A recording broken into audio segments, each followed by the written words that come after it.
Hello everyone, and welcome back to another part of Persona 4 Arena Ultimax. So I got a comment from someone basically saying that my P's and my S's are, I guess, like too loud is the gist of it. I may be wrong by that, but I'm just going off of memory. But anyways, I tried to angle it in a different way, and I'm setting far back from it now, so I'm hoping that it comes out a bit better. Fingers crossed. I don't know, there's not a lot I can really do, because if I distance myself too much from it, then my model is just gonna break. So, I mean, I turned it upwards and everything. The mic, I mean. It'll be different whenever I get the other mic, but in any case, I guess we should just start playing the game. Episode Persona 3. There is a lot here. Oh my gosh. Wow. Interesting. Okay.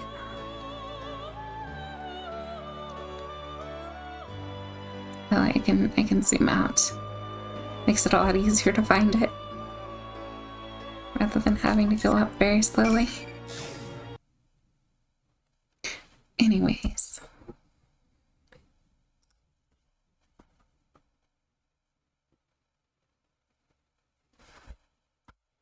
People have filled the world, yet turned it into a void.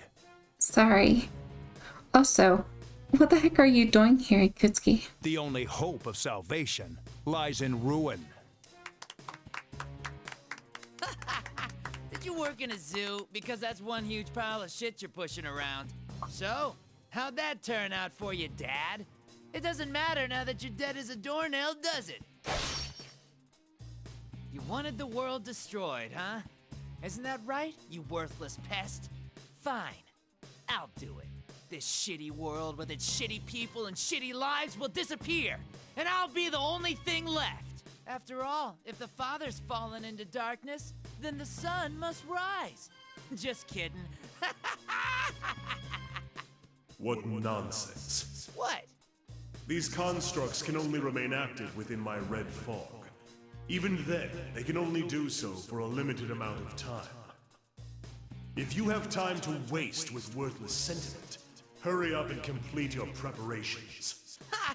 You've got no sense of humor. Keep up your whining and I'll have to kill you too.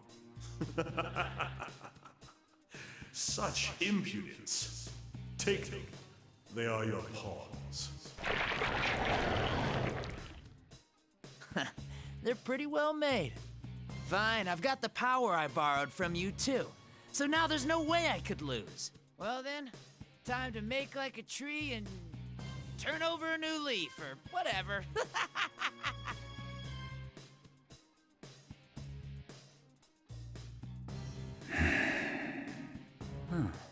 A puppet version of a puppet. I'll make sure you get the job done this time.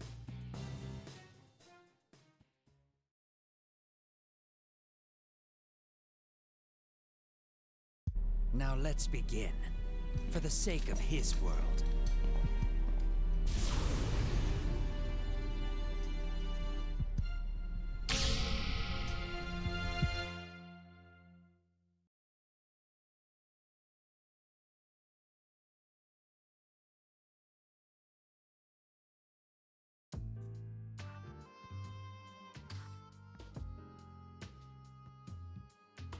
May 5th, afternoon.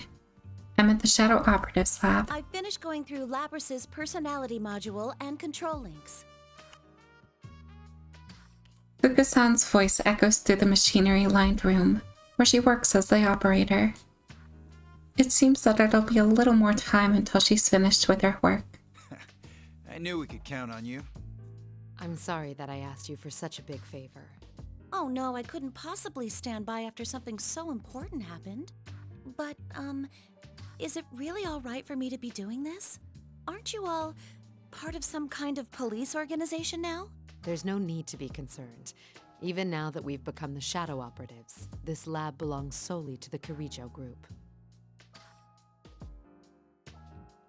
The Shadow Operatives, a special unit under the direct supervision of the National Police Agency, organized to deal with supernatural cases that the normal police would be unable to respond to.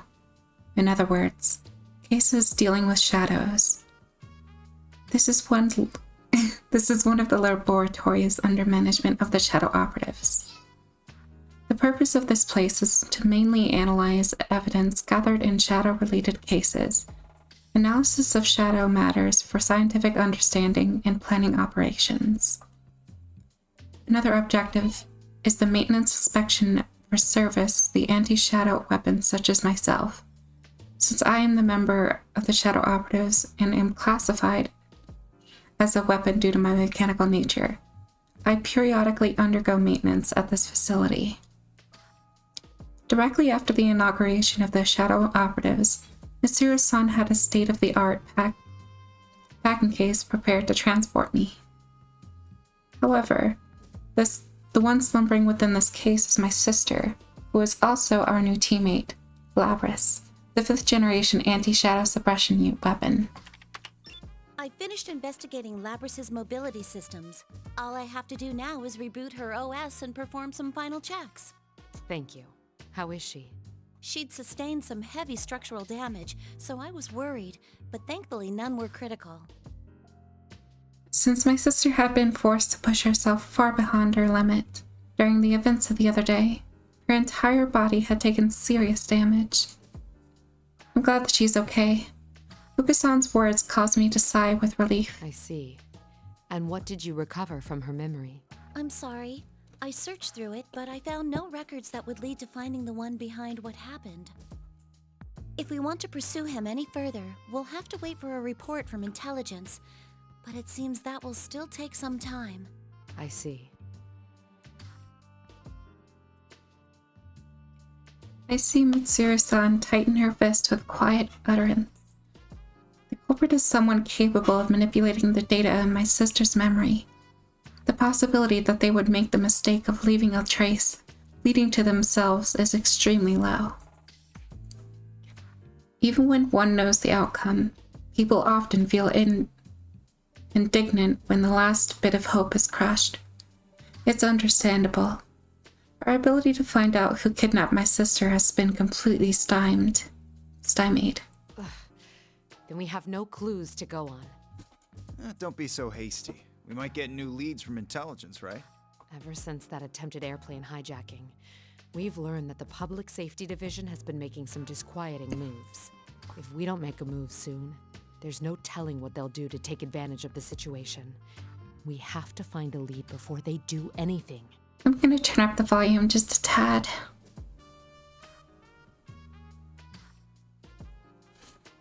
Though Akihiko-san knows Mitsuru-san for a long time, has known, Mitsuru-san's expression remains stiff as he tries to console her. But that's only natural. The Shadow Operatives are still in a delicate position with regards to where we stand within the National Police Organization. As a seemingly suspicious group founded by an outsider and dealing with crimes outside the capabilities of the normal police force, we are often met with cold stares from the people who we should be fellow investigators when we're dispatched on cases. The logic of such actions eludes me, but I cannot pretend that they do not exist. I understand how you feel, Mitsuru-san, but we must solve one problem at a time. That is why we have gathered here today. You're right. I'm sorry. Please work with me here in reviewing what information we already know. Mitsuru-san implores us for assistance. Our gathering here at the lab today isn't just to hear about the results on Fukusan's test to my sister. We've come to share and review the information we have to inspect the clues as closely as possible, to get the culprit as quickly as possible. The person behind this case first stole Labris, the 5th-generation anti-shadow suppression weapon, while she was in transport. Yes, The hijacking of the airplane you were on was a diversion used to conceal the theft of my sister, after which she was transported to Inaba. Correct. The hijackers were subdued and captured, but we have reason to believe that their minds were under some kind of control. Those who hijacked the airplane and transported the case had no memory of taking part in the crime. They did not recognize one another, had nothing in common, and were all ordinary citizens with no prior criminal records. They did, however, all claim in the testimonies that they saw red eyes, though their interrogations are still ongoing. It seems that it won't be long before they are released. With all these points taken into consideration, it becomes apparent that this is no ordinary crime. The culprit waited until he arrived in Inaba to turn Labrys on and fiddle with her memory. And then he threw her into the TV world, right? Where one's heart and memories manifest themselves. As a machine, Labrys was able to control these memories in great detail. In other words, the enemy used her in order to set a trap for us. When we entered the television world in pursuit, we defeated her shadow and made indirect contact with the culprit. That person revealed that his goal was to steal our personas by making us fight each other, which would weaken our hearts and turn our personas to shadows. Once he'd accomplished that, he would combine them all so we could have even more powerful shadows. Everyone falls silent. The mysterious person's motive was to gather and unify shadows. This is all too similar to something that those of us gathered here will never forget. Shuji Ikutsuki. The culprit's speech pattern is consistent with Ikutsuki-san's mannerisms. His inability to use a persona matches him as well. Okay, but what doesn't make a lot of sense, right? Hear me out. Ikutsuki showed up, like in that beginning cutscene. So what I'm curious about is A, why the heck he's there, and B, wait, what? Why? He's dead. Which, I mean, I guess just more so coincides with the first question I had. But that's not possible. That's right. We've confirmed Ikutsuki's death. Or maybe there's someone out there besides Ikutsuki who still thinks the same way he did. If so, then the world we strive for is still far away. Mitsuru-san sounds as if she is in agony. Shuji Ikutsuki. 3 years ago, he became fascinated with the fall and tried to bring about the end of the world using shadows. To Mitsuru-san, he is also the adversary that robbed her of her precious father. Yamagishi, when Labrys awakens, can you give her a summary of the case from 3 years ago? I'd like her to know what went on while she was sealed. I understand. Can't you just stick that data into her memory? If we did that, it would just become a piece of data to her. She needs to be told about it in order for her mind to understand what happened. She's human through and through, huh? Also, I noticed something when I was checking her memories. The makeup of Labrys's memory field is slightly different from Aigus's. Besides the memory area that she normally accesses, there seems to be a subnetwork of some sort. She has 2 memory networks? I think it was probably used to incorporate the feedback from her sibling units, but I still don't know for sure. That's why I believe it's safer to tell her in person. All right, I'll let you tell her however you see fit. Regarding Ikutsuki, I'm pressuring staff to hurry and review the information, including the newly discovered quarantine server at Ergo Research. We never knew about the server in question before now, because it had been cut off from the group's network. It most likely has information that normally would have never left Ergo Research, such as data on top-secret experiments. Ikutsuki-san could be involved in this case.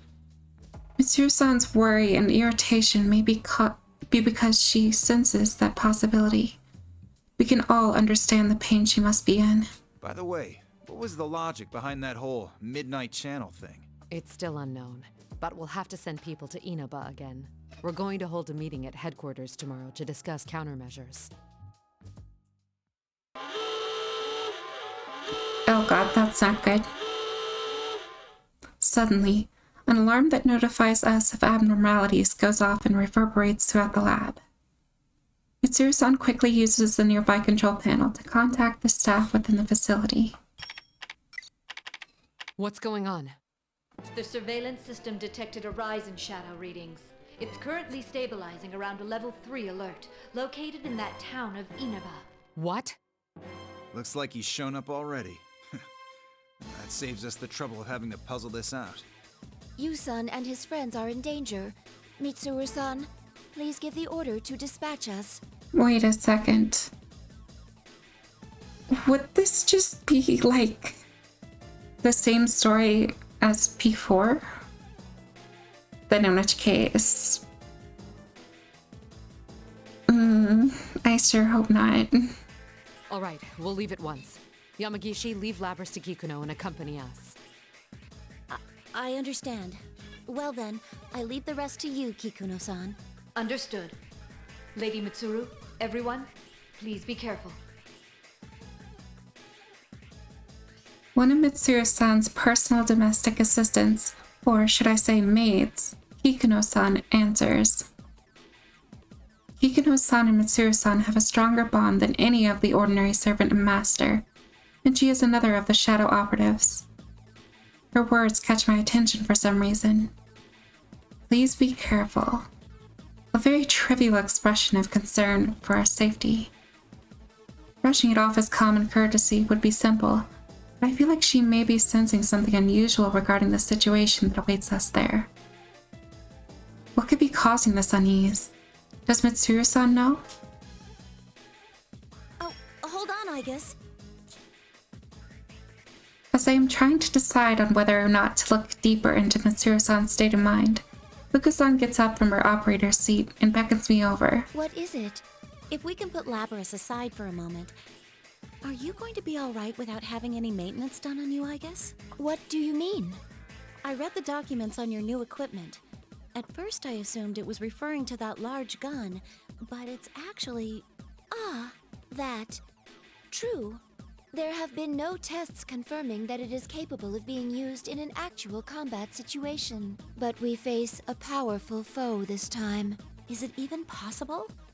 If even one thing were to go wrong...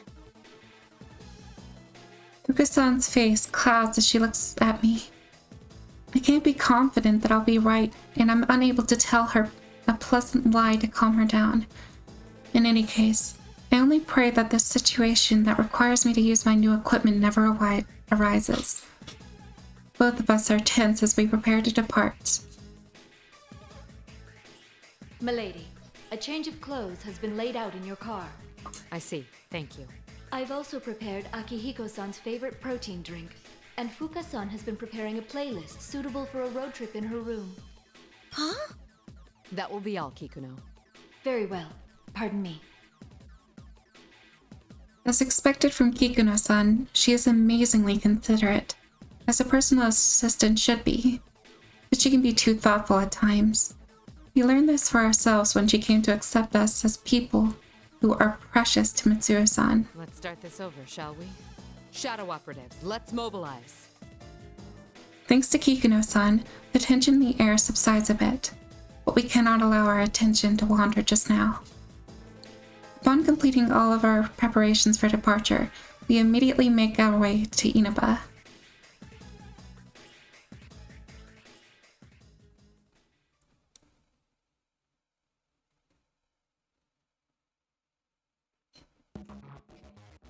Why are we taking this car again, Mitsuru? Akihiko-san grumbles from the back seat of the Shadow Operative's personal limousine. I'm not sure how to put this, but I find his feelings are justified. Don't question it, Akihiko. There was no time to prepare a vehicle with the same equipment. Speaking of appearances, are you gonna wear that again? Sure. There's a chance that we'll have to fight after all. These clothes give me the flexibility I need. Impressive, Akihiko-san. You never change. Still, to think that the culprit would make a move so soon. We've completely lost the initiative. Indeed. We need to begin taking measures right now. I only hope no danger comes to Narukami and his friends. Mitsuru-san seems deeply agitated. During the car ride, she seemed distracted. At times she would flip through the thick file in her lap, only to suddenly give an order to a subordinate, and at other times she would stare intently at and watch as if lost in thought. Her usual regal composure is gone. Mitsuru-san, why don't we just ask them to cooperate with us? I agree. They seem pretty strong. No, they're still young. If I asked for their assistance, it would waste time better spent in school. Worse yet, it would put them in danger. I don't want anyone else to have to go through that anymore. I understand how you feel, but they don't seem like the kind who'd listen. We were the same way back then. Mitsuru's son falls silent. It's likely not a mistake to think that sudden spike in shadow activity this time is related to the events of a few days ago. It has become apparent to everyone that another dangerous battle is about to begin. We have new information. Kikuno sent me a message. I tasked Kikuno with reviewing Ergo Research's quarantine server.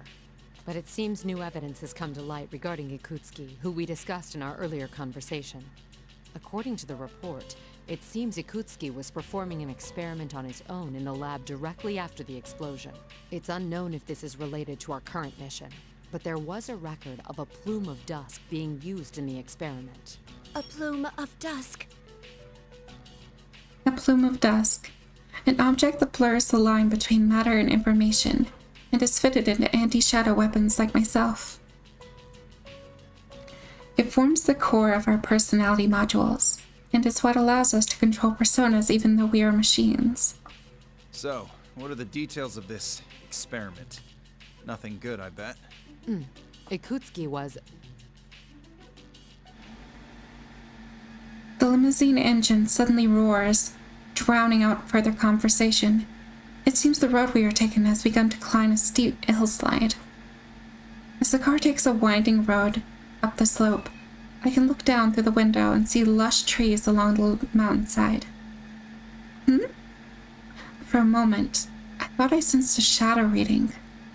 Could it have been my imagination? Yamagishi, tell me our current location. One moment. I'm looking it up now. We're currently in Inaba Pass. We're almost at the target coordinates.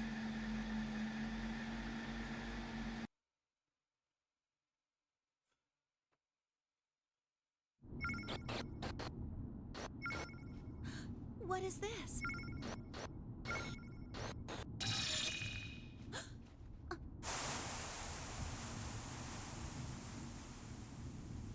Was that? What's wrong?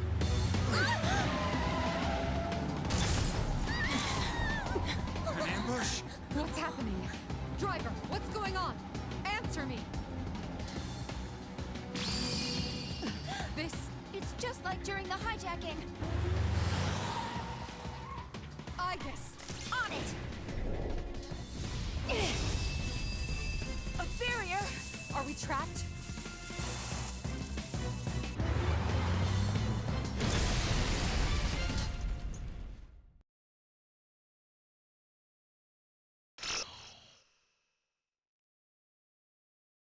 I was not expecting that. How interesting. Alright.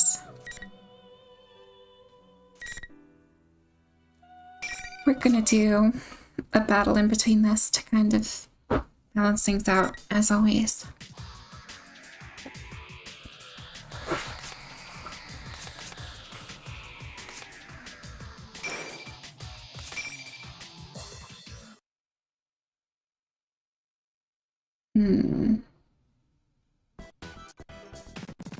Welcome to the Velvet Room. This place exists between dream and reality. What a pain in the ass. Picture in your head your own appearance, Please as be well careful. as your alter ego. Very well.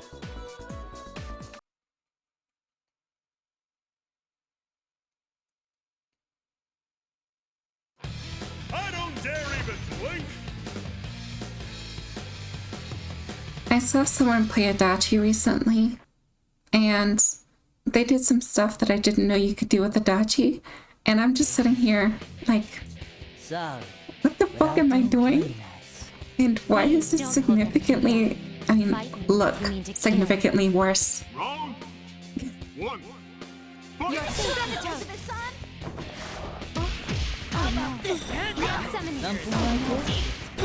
I was shocked. So cool! You won't hit me.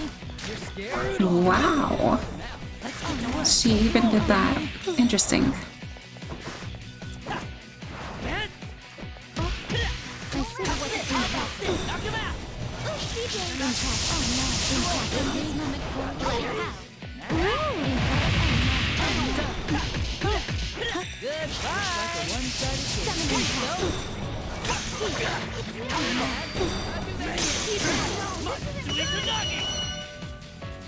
Come on, let me enjoy this a bit. Just trying to do some different things.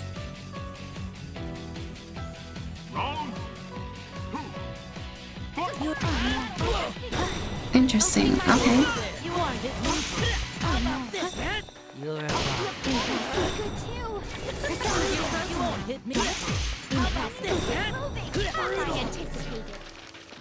Also, generally, I'm not the type of person to look at like names of moves or how to execute them. I'm just the type of person that likes to basically try random stuff until something works.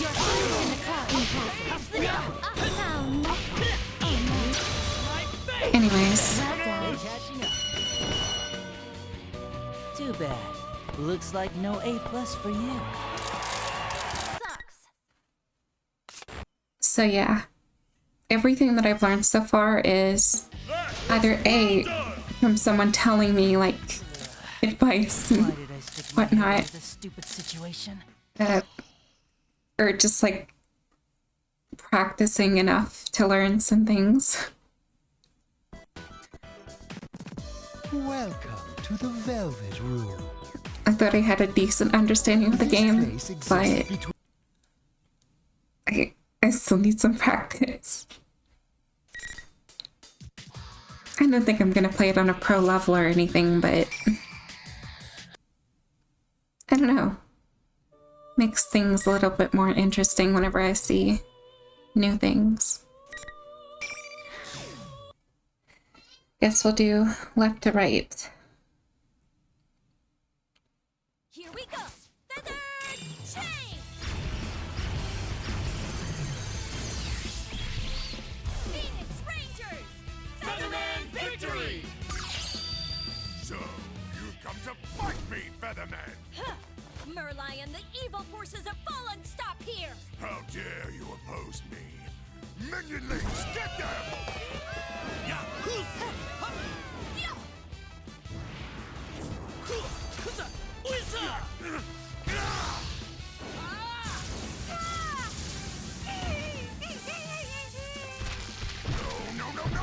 Merlion, prepare for justice!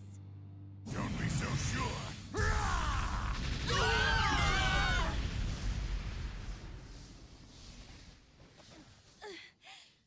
Everyone, I've had enough of this! Ultimate arrow!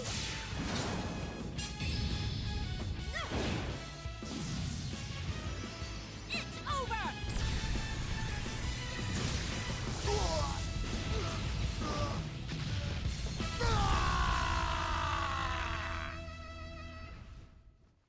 And cut.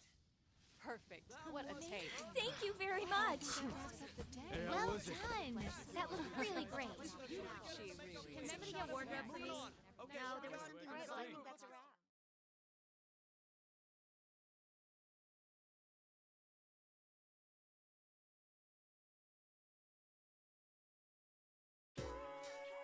Let's take a 10-minute break.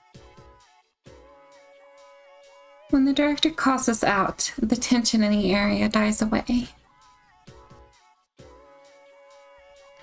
I make my way to the simple tent used as our break room and take a sip of my drink. My scenes for today are done. I'm tired. You're on a roll, Featherpink. Huh? Do you think so? The directors had nothing but good things to say, too. Looks like this will have a positive effect on your main job. Speaking of your next shoot. My main job. My real job's supposed to be studying in college. I wipe the sweat from my brow as my manager excitedly tells me about the next schedule for my next gig. I'd always had an interest in fashion, so I started taking modeling jobs as a way to earn some pocket money. It's pretty tough since I've had things like a pose in the middle of winter and just a t-shirt. But thankfully, I've been able to get a steady flow of commissions now. Trying to manage both classwork and my job as a model was already hard enough when my manager applied for an audition for a live-action show without my consent, claiming that I should broaden my work horizons. Goodness. Give me a sec. When I mentioned I had practiced archery in high school, it really got their attention. It all made sense to me when I learned that Feather Pink's weapon would be a bow and arrow, though. As a result, I ended up as a protector of Earth and Kids superhero show, starting this year. When my acting work makes use of different expressions and my modeling career lets me dress up in lots of different clothing, it kind of makes me feel like I'm changing who I am, too. It's insanely busy, but it's fulfilling and fun. And yet... What's wrong? Something troubling you? Oh, not really. I checked my cell phone, but Mitsuru-senpai still hasn't sent me a response. I have tomorrow off, so I'd emailed her asking if she'd like to spend some time with me and go shopping. She's been contacting me less and less often recently, and when she does, it's because of shadows. I am one of the shadow operatives, a group established by Mitsuru-senpai. I understand that she wants us all to be able to have normal lives, and she said that she wouldn't hesitate to ask for my help if she ever needed it. But it still seemed to me that she was taking everything on by herself. That attitude didn't satisfy me, so I forced her to add me to her team. However, unlike Igus and the other official members, I'm a part of the special unit that only gathers in emergencies, trusted with immediately subduing shadows by force. What did she call it? The auxiliary staff? Something like that anyway. It's wonderful that we have no situations that called for us to be dispatched, and even if something like that did arise, the official shadow operatives are all excellent. There's no need to worry about likes of Akihiko-senpai and Igus around, but... Is it really that hard to just send back a reply? It's Golden Week, for God's sake. What's this? Don't tell me you've got some boyfriend trouble. Oh, no, it's nothing like that. We normally talk when we see each other, so I've never doubted my friendship with her. Still, when things remain unsettled, it's unsatisfying. Maybe I have to get on her case about taking everything all on herself again. There's something loud going on outside. What? What's this helicopter doing here? Is there a helicopter in this shooting script? Huh? As the sound gets closer, the tent's walls roof begin to undulate with an intense wind. When I rush outside, I see the crew are all looking up and causing commotion. When I look up, there's a black helicopter descending towards the ground, dangling a rope ladder. The lady in the pilot's seat sees me and gestures towards the ladder. Oh. At that moment, it all becomes clear. I only know of one person who would do this. I'm glad she came, but she's making too big of a scene. I'm completely astounded by the utter absurdity of the situation. Before I know it, I'm already running towards the ladder.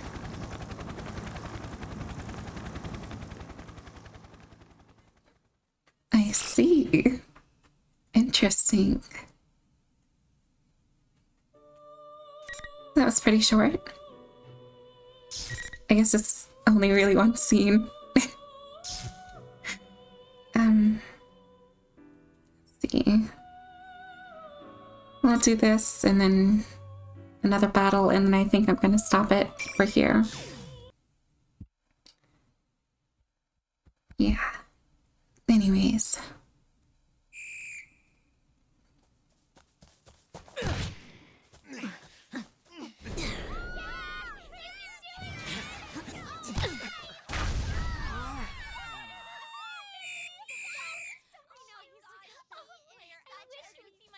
Man, you were amazing. Thanks for cheering for me. You're a real hit with the ladies. I'm gonna get going for today. Okay, you better be this good next time, too. Leave it to me.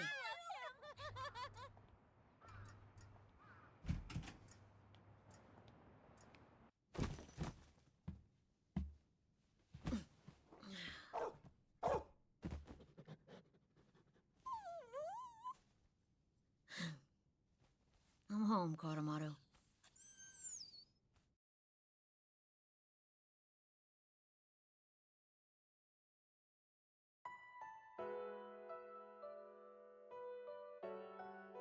There's some time until dinner, so I decide to leave the dorm again with Koromaru. This Gekkokan dormitory is where we live. It was briefly closed after Mitsuru-san and the others graduated. All the equipment from a few years ago was removed, of course. But with the increase in students at Gekkokan, they decided to reopen the dorm. I applied for a room as soon as I heard. The reason I did was because of Koromaru. He had been in Aika-san's care, but at this dorm he'd be allowed to live with me. Also, to be honest, I felt that living here let me stay close to my companions who are fighting even now. Back then, everyone took turns walking Koromaru, and now it's my job. The path to the nearby Nakanaki Shrine is Koromaru's usual route. Koromaru is quite old for a dog, but as he trots along at this usual pace, along our usual path, it makes me think for a moment that all the fighting back then was just a dream. Only when I'm watching Koromaru walk like this can I forget everything and feel a little at ease. We pass through the gateway of the entrance and step into the shrine grounds. Since it's nearly sundown, there's nobody but us in this serene atmosphere. I sat down on a bench and sighed to myself. Koromaru notices though, and immediately rushes over to nuzzle my leg. It's nothing, Koromaru. Oh, excuse me. Even when I'm saying it, I'm sure Koromaru can see through my words. I can't understand him the same way I guess can, but even I can tell what Koromaru is thinking. I pet Koromaru as he looks up at me with a worried whine, and I put my hand in my pocket to pull out. The Shadow Operative badge that Mitsuru-san had given me. Koromaru wears the same badge on his collar. Even if she gave me this, I know it's just for show. I bet everyone else is working hard right now.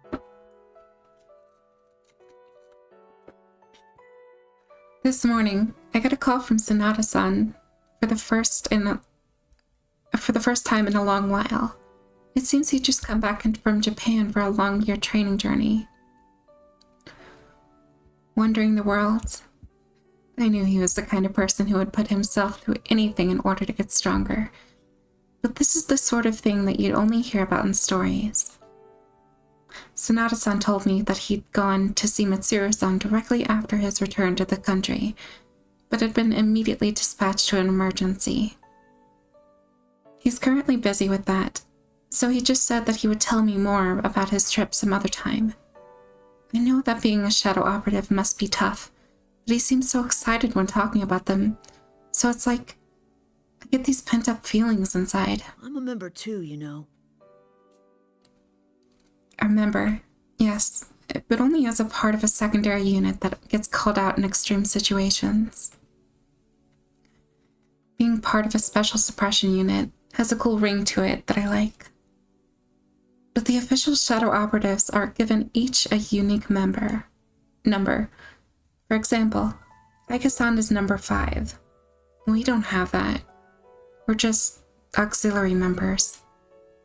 I haven't been called to action yet, and I doubt I ever will until I graduate high school. After all, I did promise Mitsuru-san that I would try to live out my childhood as much as I could. I'm just for show too. In following that promise, to try as much as I could, I've been acting like a child on the surface, an average middle school student, studying, helping out with class activities, and even taking part in the student council. But I haven't officially joined any clubs, and the reason why is because I asked Mitsuru-san to call me for help if she needed me. I know that no organization under the police would be able to command an underage person, let alone someone in middle school. I'm only a shadow operative for show, and only a child for show. If this continues, I won't know when I'll be able to go back to who I really am. Making my life my own is actually pretty hard. Sometimes I lose sight of what I'm supposed to be doing. I think back on the words left by the person who saved my life. I thought I'd come to understand them at one point, but as time passed, other emotions began to rear their heads. It's completely dark now. We should head back home, Koromaru. I wonder if I'll be left behind like this. Would things actually be better if I just forgot about everything? But could I live with myself if I had the power to fight but did nothing with it? I've been thinking about that. I stand up from the bench and look across the dark, quiet temple grounds. I won't reach the answer just by thinking about it. I know that. But at the moment, Kurumara suddenly barks at me. It's been a while since I heard him bark like this. He's getting more and more mellow these days. What's that sound? Some rhythmic noise is approaching from above. The wind becomes stronger and the trees around the temple begin to rustle. I look up into the sky, and a bright light turns on high above. As my eyes adjust, I see a previously hidden black helicopter to the otherwise pitch-black sky. It's like something out of a movie. Is it the military? No, that can't be right. As if to answer my doubts, a searchlight steam sound pinning shadows to the ground. Something happened. That's my first thought. I don't know why. For some reason, I sense elation rising up through my body. Let's go, Koromaru. I grip my shadow operative badge tightly, then thrust it back onto my pocket. As I take a deep breath, I run towards the helicopter.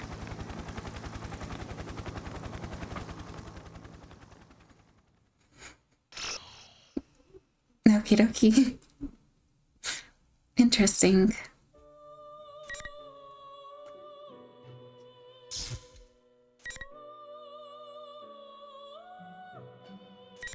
Ooh. Lapras and Junpei. Interesting. Okay. Well, as I said, I'm gonna finish this up with a battle and then I'm gonna call this video here. Please let me know in the comments if it's any better. If my P sounds good, S sounds good. You want to play with me? Picture in your head your No. own appearance as well as your alter ego. Let's play Your Lapras. persona. If you could choose someone to encourage you on, who would it be?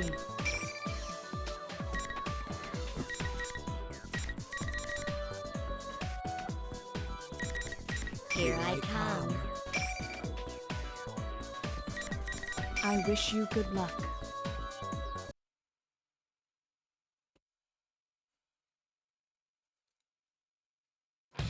They're playing for keeps. I never really paid a lot of attention to it, but I wonder if they have like unique dialogue whenever you use your sister as navigation. Like respective sister, use Aigis and Lapras and whatnot.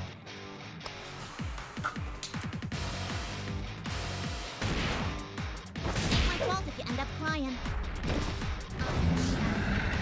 The true self. Round one. Fight. Sorry about this. What was that about?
Aww. I just want to get the attack.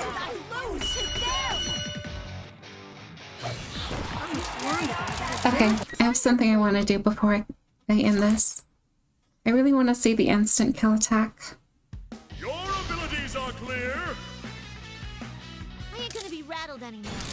Even if you warn me, I'll accept you as many times as I gotta.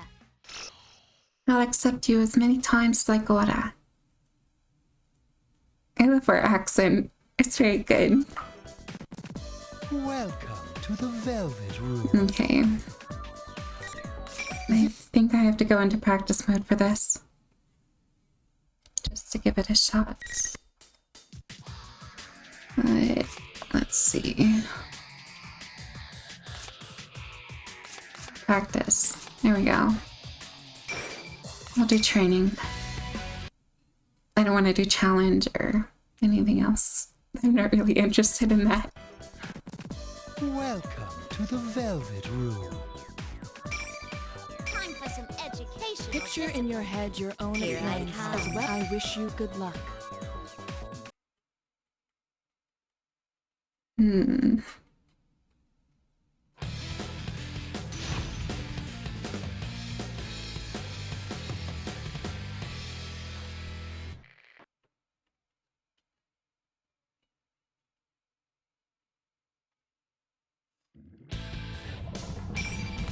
Okay.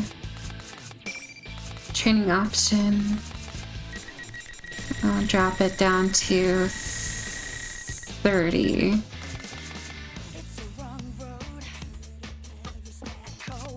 Oh my gosh.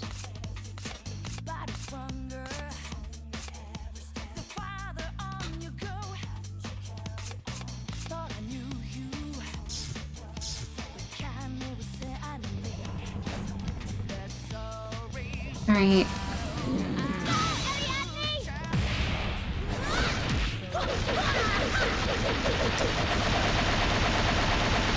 Looks like you need punishing.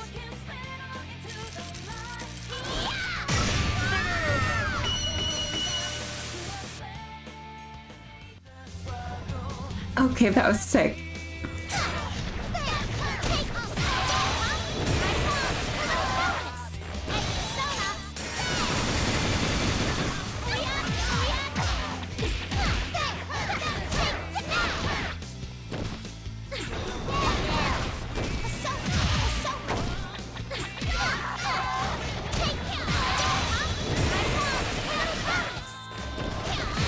What was that about? Sorry about this. Come on up. Ariadne.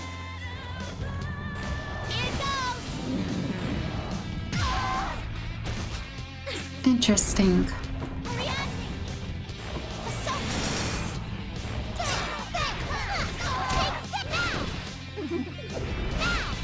Oh, whoops.